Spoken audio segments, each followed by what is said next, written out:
இவர் போகக்கூடாதுங்கிறாரு, போய்த்தான் தீர்வேங்கிற, போனால் அங்கேயே உட்காந்துக்கங்கிறாரு.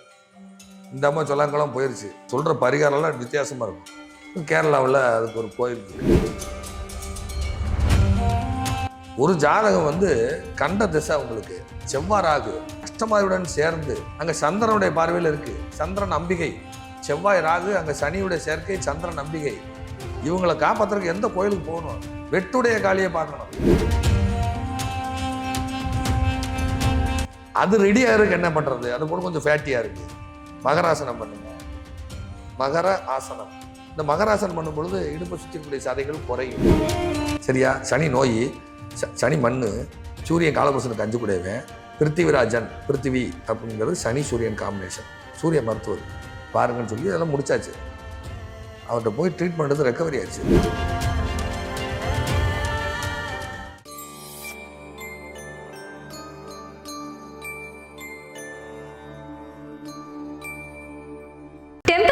நேயர்களுக்கு வணக்கம். பொதுவாகவே நம்மளை பற்றி நாம நிறைய விஷயங்கள் தெரிஞ்சுக்கணும் அப்படிங்கிறது எல்லாருக்குள்ளேயும் இருக்கக்கூடிய ஒரு எண்ணம் அப்படின்னே சொல்லலாம். ஏன்னா நமக்கு அடுத்தது என்ன நடக்க போகுது, நம்ம வீட்டில் என்ன நடக்குதுங்கிறது ஒருத்தர் முன்னாடி இருந்து நம்ம பேரை வச்சே சொன்னார் அப்படின்னா கொஞ்சம் ஷாக்காக தானே இருக்கும். எனக்கு ரொம்பவே ஷாக்காக தான் இருந்தது. இன்னைக்கு அந்த வகையில் நம்ம கூட ஜோதிடர் பண்டிட் விஜய் அவர்கள் வந்திருக்காரு. என்னென்ன விஷயங்கள் எல்லாம் சொல்ல போறாரு தெரிஞ்சுக்கலாம் வாங்க. வணக்கம் சார். வணக்கம்மா. வணக்கம். வாழ்க வையகம், வாழ்க வையகம், வாழ்க வளத்துடன். நிறைய பரிகாரங்கள் எல்லாமே நீங்க சொல்லியிருக்கீங்க. வித்தியாசமான பரிகாரங்கள் தான் உங்ககிட்ட இருந்தே வரும் எப்பவும். அப்படி நிறைய இடங்கள்ல இன்னைக்கு விவாகரத்து அப்படிங்கிறது நடந்துகிட்டு இருக்கிறது கேள்விப்படுறோம் இல்லையா? அப்படி விவாகரத்து ஆனவங்களுக்கு நீங்க சொன்ன ஏதாவது வித்தியாசமான பரிகாரங்கள் மூலியமா சேர்ந்து இருக்காங்களா? ஒரு 2-3 வருஷம் இருக்கும். கோயம்புத்தூர்கார் தான் மாமனார் வீட்டில் விசேஷம். இவருக்கு மாமனார் வீட்டில் சொத்து கொடுக்கல, மாமனார் வீட்டில் வீடு கட்டியிருக்கிறாங்க. இந்த கதை கரெக்டாக எல்லாருக்கும் ஒத்து போகும். நான் சொல்கிற பரிகாரம்லாம் வித்தியாசமாக இருக்கும். மாமனார் வீட்டில் நம்ம ஊர் பக்கம் கோயம்புத்தூரில் புண்ணிய யோஜனைன்னு தென் மாவட்டத்தில் கிரகப்பிரவேசம்னு சொல்லுவாங்க. அந்த பொண்ணு அப்பா வீட்டுக்கு போகணுங்குது. இவர் போகக்கூடாதுங்கிறாரு, போய்த்தான் தீர்வேங்கிற, போனால் அங்கேயே உட்காந்துக்கங்கிறாரு. இந்த அம்மா சொல்லாங்கலாம் போயிடுச்சு. அதுக்கப்புறம் என்ன பண்ணிட்டாங்க, போயிட்டு வந்துட்டாங்க. ஃபங்க்ஷன் அட்டன் பண்ணிட்டு இந்த ஆள் அடிச்சு போடுறாரு, அந்த அம்மா வீட்டுக்கு போயிடுது. இப்போ சம்சாரம் என் கூட வரணும். இவர் கதையை பூரா என்கிட்ட சொல்கிறார். நான் உட்காந்து அப்போ ஆஃபீஸ், நான் சொல்கிறது 4 வருஷத்துக்கு மேலே இருக்கும். உட்காந்து கதையை பூரா கேட்டே இருக்கேன். சொல்லுங்க அப்போ பூரா சொல்கிறாரு அவர். இப்போ என் சம்சாரம் எங்கள் வீட்டுக்கு கூட வரணும். டைவர்ஸ் நோட்டீஸ் அனுப்பிச்சிட்டா இப்போ என் கூட சேரணும். இப்போ கேரளாவில் அதுக்கு ஒரு கோயில் இருக்குது. அதெல்லாம் சொல்லிட்டு தாட்சாயினி அம்மன் கோவில். இந்த கோயிலில் செவ்வாய் வெள்ளி தொடர்ந்து போயிட்டு வாங்க. உங்கள் துணைவியாருடைய புடவை இருக்கு இல்லையா, அதை தண்ணியில் நினச்சி புளியக்கூடாது. அப்படியே கிளிப்பு போட்டு கொடியில் காய போடுங்க. அந்த அம்மா வந்துடுவாங்க, போங்கன்னு. தாட்சாயினி அம்மன். இது கேரளாவில் இருக்க கோவில். இது தமிழ்நாட்டுக்குள்ள இருக்கு. தாட்சாயினி அம்மன் கோயில் ஒரு கோயில் இருக்கு. எங்க இருக்குன்னு சொல்லுங்க. நம்ம கூப்பதில தான் இருக்கு, கோயம்புத்தூர் சைடில் தான் இருக்கு. நாளைக்கு சொல்லிடுவேன். நாளைக்கு நான் கண்டுபிடிச்சேன்னு யூடியூப்ல பேசுவான். புரியுதா இல்லையா? ஓயா மாதிரி சுடுகாடு மாதிரி. ஸோ இது தமிழ்நாட்டுக்குள்ள தான் இருக்கு. ஸோ அப்போ அந்த கோயிலுக்கு போயிட்டு தொடர்ந்து போக ஆரம்பிச்சார். வெள்ளி செவ்வாய் இடைவிடாமல் போக ஆரம்பித்தார். அப்புறம் ஒரு கட்டத்தில் அந்த அம்மா மனசு மாதிரி வக்கீல்கிட்ட போய் எல்லாம் நோட்டீஸ் எல்லாம் வேண்டாம், வீட்டுக்கார வேணும்னு சொல்லிட்டு வந்துருச்சு. புரியுதா? அவர் சொன்ன கதையை வச்சு பரிகாரம். புரியுதா இல்லையா? திருவிளையாடல் படம் பார்த்தீங்களா? அப்போ தக்ஷன் யாகம் பண்ணுவார்.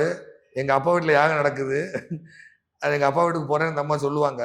கரெக்டாக பார்வதி தேவி சொல்லுவாங்க, என்னை மீறி நீ போய் தொலை அப்படின்ட்டு வர அவர். அந்த அம்மா போயிட்டு திருப்பி வரும்பொழுது அங்கே அவமானப்பட்டு திருப்பி வரும் அந்த அம்மா. இவர் ஏற்றுக்க மாட்டேன்னு. சரியா? அப்போ அந்த கேரக்டர் பேர் தாட்சாயினி. புரியுதா? அவர் அந்த கதைக்கு பொருத்தமானது அந்த பேர் வருது. ஸோ தாட்சாயினி அம்மன். திருப்பி சிவபெருமான் பார்வதி ஆட்கொண்டுக்கிறார்.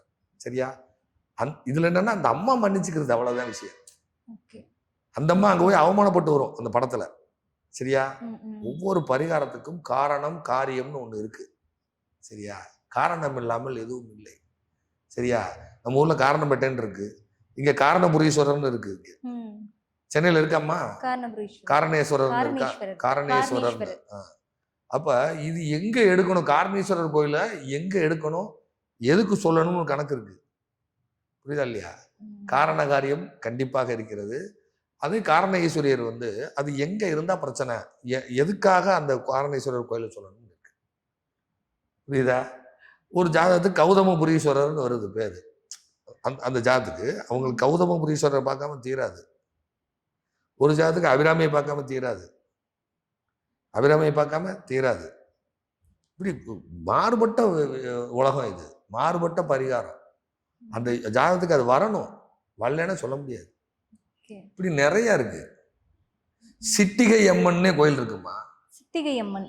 சிட்டிகை அம்மன் இவங்க எங்க இருக்காங்க இந்த சிட்டிகை அம்மன்? அது சொல்ல மாட்டேன். சரி, எதுக்காக யார் போய் சிட்டிகை அம்மன்னே இருக்கு. சிட்டிகை அம்மனை யார் பார்க்கிறது சிறந்தது? சிவபெருமானுக்கு நோய் வந்து வைத்தியம் பார்த்தா சிட்டிகை அம்மன். சிட்டிகை அளவு மருந்து கொடுத்ததுனால, சிட்டிகை அளவு மருந்து கொடுத்ததுனால சிட்டிகை அம்மன் இருக்கு. அப்ப டாக்டர்ஸ்க்கு நல்லதோ? என்னப்பா, அப்ப இவங்களுக்கு நோய் தீர்வதற்கு அந்த அம்மனை போகணும். சும்மா இல்ல, இதை நான் எவ்வளவு தேடி இருப்பேன், எவ்வளவு தேடி இருப்பேன். ஒரு ஜாதகம் வந்து கண்ட திசை உங்களுக்கு செவ்வாறாகு செவ்வாறாகு செவ்வாறாகு அஷ்டமாதியுடன் சேர்ந்து அங்க சந்திரனுடைய பார்வையில் இருக்கு. சந்திரன் அம்பிகை, செவ்வாய் ராகு, அங்க சனியுடைய சேர்க்கை, சந்திரன் அம்பிகை. இவங்களை காப்பாத்துறதுக்கு எந்த கோயிலுக்கு போகணும்? வெட்டுடைய காளியை பார்க்கணும். அது நிலராசியா இருந்தா அப்படி பரிகாரம் மாறிடும். நிலராசியா இருந்தா அப்படி டோட்டலா பரிகாரம் மாறிடும். வெக்காளி அம்மனா மாறும். சரியா? 9ஆம் இடமா போச்சு, 10ஆம் இடமா போச்சு, மாசாணி அம்மனா மாறிடும். அது நிலராசியா இருந்தா. 10ஆம் இடமா இருந்து 12 கூடயும் தொடர்பு கொண்டா மாசாணி அம்மனா மாறிடும். ஒரு குழந்தை பிறகு எத்தனை மாசம்? 10 மாசம். அதான் மாசாணி அம்மன். புரியுதா இல்லையா? ஒரு ஜாதகத்துக்கு அட்டமா தேவின்னு வருது. அட்டமா தேவி, புரியுதா? எனக்கு அட்டமா சித்தி வேணும், எனக்கு மந்திரம் ஜெபிக்கணும், மந்திரம் வெற்றி அடையணும். அந்த ஜாதகத்துக்கு சந்திரன் எங்க இருக்காரு? ராகி அச்சுக்கு வெளியில் அனாதையா கிடக்காரு. 9 கூடையரும் பார்க்கிறாரு. 9 பாக்கியஸ்தானம், பெரும் பாக்கியம். அப்போ அட்டமா தேவியை பிடிக்கணும். நீங்க எங்க சுத்தி வாங்க, நான் சொல்ற பரிகாரம் ஒருத்தருக்கு வராது, மாறி வரும். ஒண்ணுக்கு ஒண்ணு மாறி வரும். ஸோ இப்படிலாம் இருக்கு. இந்த மாதிரி பேரெல்லாம் இருக்கு. பொற்கொடி அம்மன் வருது ஒரு ஜாதத்துல. இவங்களுக்கு எங்க பிடிக்கும்? பொற்கொடி அம்மனை தான் போய் பார்க்கணும். கொடியிடை அம்மன் இருக்கா இல்லையா? கொடியிடை அம்மன் இருக்கா இல்லையா? அதுக்கு எதுக்கு பேர் வச்சாங்க? கொடியிடை அம்மன் பேர் வச்சாங்க, சொல்லுங்க.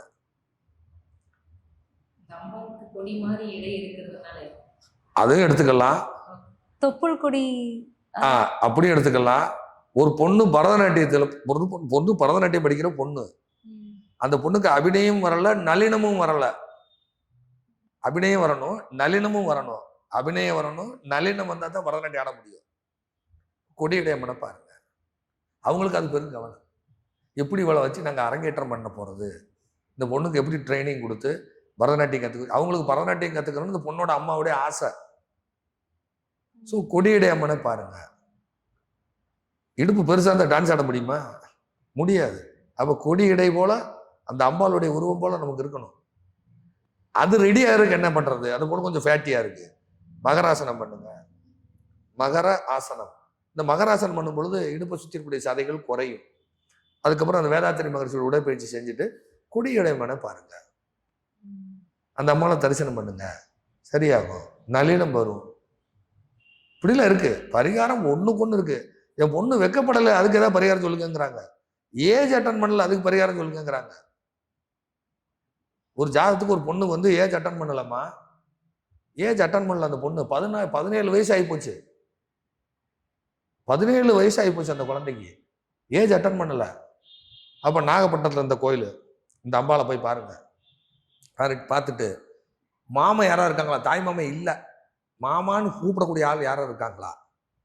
செவ்வாய்க்கிழமை இன்னைக்கு இந்த பிள்ளைய உட்கார வச்சு குடிசை கட்ட சொல்லுங்க. ஹோமியோபதி டாக்டரை பாருங்க, சரியாயிரும் போங்க. ஹோமியோபதி டாக்டர், இப்போ டாக்டர் பேரை சொல்லுங்கன்னு வந்துடும். டாக்டர் பேரை சொல்லுங்கன்னு வந்தாச்சு. ஒரு சில டாக்டர் பேர் சொல்லுவேன். அப்போ நான் ஹோமியோபதி டாக்டர். அது நிலராசியில சம்மந்தப்படுது. நிலராசியில சம்மந்தப்படுது. மண்ணுக்கு என்ன பேரு? பிருத்திவின்னு ஒரு பேர் இருக்கா? பிருத்தியு, வாயு, அப்பு பேர் இருக்கா? இப்ப பிருத்தியு யாரா? பிருத்திவின்னு அரசு மருத்துவமனையில இஎஸ்ஐ டிபார்ட்மெண்ட்ல பணிபுரியக்கூடியவங்களா இருப்பாங்க. இஎஸ்ஐ டிபார்ட்மெண்ட்ல பணிபுரியக்கூடியவங்களா இருப்பாங்க. பர்டிகுலர் லொக்கேஷன் ஏரியாவில் இருக்கிறதுக்கு வாய்ப்பு அதிகம். பீளமேடு இந்த பகுதிகளில் இருக்கிறதுக்கு வாய்ப்பு அதிகம் அப்படின்னு சொன்னேன். அதுக்கப்புறம் பீளமேடுலாம் வேறு ஏதாவது சார், அதாவது மசக்காளிபாளையம் ரோடு இந்த மாதிரி வரும் சார், மசக்காளிபாளையம் இந்த பகுதி வரும் சார், அந்த ரோடு பாருங்கள், அங்கே விசாரிச்சு பாருங்கள். இல்லைன்னா அரசு மருத்துவமனையில் யாராவது இந்த மாதிரி பிருத்திவின்னு பேர் இருக்காங்களா, ஹோமியோபதி மருத்துவர்னு பார்த்துக்கோங்க, அவரை போய் பாருங்கள், சரியாகும். சரியா? சனி நோய், சனி மண், சூரியன் காலபுருஷனுக்கு 5 கூடவேன், பிருத்திவிராஜன், பிருத்திவி அப்படிங்கிறது சனி சூரியன் காம்பினேஷன், சூரிய மருத்துவர் பாருங்கன்னு சொல்லி அதெல்லாம் முடிச்சாச்சு. அவர்கிட்ட போய் ட்ரீட்மெண்ட் எடுத்து ரெக்கவரி ஆயிடுச்சு. ட்ரீட்மெண்ட் எடுத்து ரெக்கவரி ஆயிடுச்சு. அதுக்கப்புறம் இன்னும் 4-5 அதுக்கப்புறம் இவங்க ரெக்கவரி ஆச்சுன்னு சொன்னதுக்கப்புறம் என்கிட்ட ரெகுலராக நோய் பிரச்சனைன்னு வருவாங்கல்ல. ஒரு பையன், அந்த பையனுக்கு வந்து என்னன்னு கேட்டிங்கன்னா ஃபிட்ஸ் வரும் அந்த பையனுக்கு. ஒரு 14 வயசு பையன், நம்ம கோவையில் சாய்பாபா காலனியை சேர்ந்தவங்க. தொடர்ந்து ஃபிட்ஸ் இந்த பையனுக்கு, வாரத்தில் 2 நாளைக்கு ஃபிட்ஸ் வந்துடும். ஸோ அது நிலராசி சம்மந்தப்பட்டது. சரி, இந்த டாக்டரை பாருங்க, அதே பிருத்திவி சார், அவரை போய் பாருங்க, ரெக்கவரி பண்ணியிருக்காரு. தொடர்புடைய நபர்கள் கிட்ட போனோம்னா சீக்கிரம் சரியா. அந்த ஹோமியோபதி மருத்துவர் அந்த மாதிரி பேர் கொண்டவர். அதுக்கப்புறம் நான் என்ன பண்ணேன், சரி நல்லா ட்ரீட்மெண்ட் பண்றாரு, அப்ப செவ்வாய் வளர்த்தா ஹோமியோபதி, ஸோ அவர்கிட்டே போவோம்னு சொல்லி நான் ஒரு 10-15 பேருக்கு மேல சொல்லியிருக்கிறேன். 15 பேரும் ரெக்கவரிங்கிறாங்க. இப்போ உலகத்தில் தலை சிறந்த மருத்துவம் ஹோமியோபதி. அகிம்சையும், மகாத்மா காந்தி சொல்வார், அகிம்சையும் ஹோமியோபதி ஒண்ணுன்னு. உங்களுடைய ஆத்மாவோட பேசக்கூடியது ஹோமியோபதி. உங்களுடைய ஆத்மா, இத்தனைக்கும் MBBS படிச்ச டாக்டர் ஹானிமன் இந்த மருந்து தப்புன்னு சொல்லிட்டு அவர் உருவாக்குனது தான் ஹோமியோபதி. இது சில விஷயங்களை அதுக்காக அலோபதி தப்புன்னு சொல்ல, எமர்ஜென்சிக்கு அலோபதி தான் போயாகணும். ஆனா ஹோமியோபதியை கண்டுபிடிச்சவரே ஒரு அலோபதி டாக்டர் தான். எனக்கு தெரிஞ்சு நான் ஒரு 10-15 பேருக்கு மேல சொல்லியிருக்கிறேன்.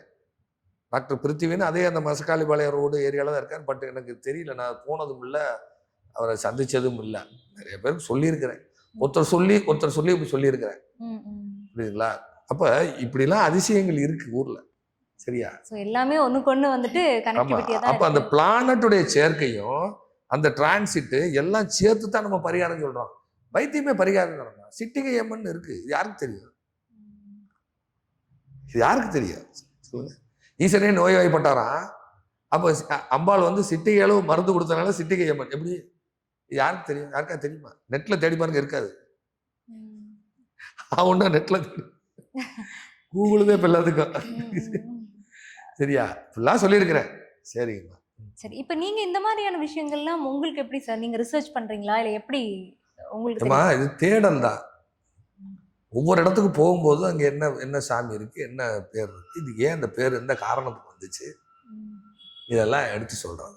சிறப்பு சார். நிறைய விஷயங்கள் எங்ககிட்ட வந்து நீங்க பகிர்ந்துருக்கீங்க. எல்லாருக்குமே புரியுற மாதிரியான தகவல்களையும் கொடுத்துருக்கீங்க.